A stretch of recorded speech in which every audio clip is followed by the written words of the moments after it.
Social media tips that really work for small businesses.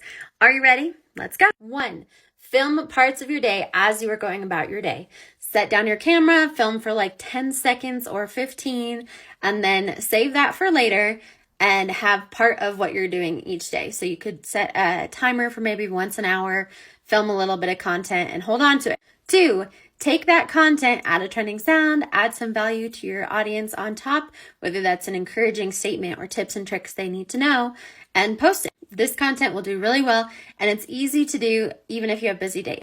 All right, next step, batch create your content so that you don't feel like you are on social media all of the time. Set up a consistency schedule, which is exactly how often you want to be posting and on what platforms, and then write down what ideas of the content you are going to create. Then create it all in one day. Do these tips help you? Let me know in the comments. And follow so that you keep growing on social media the simple way.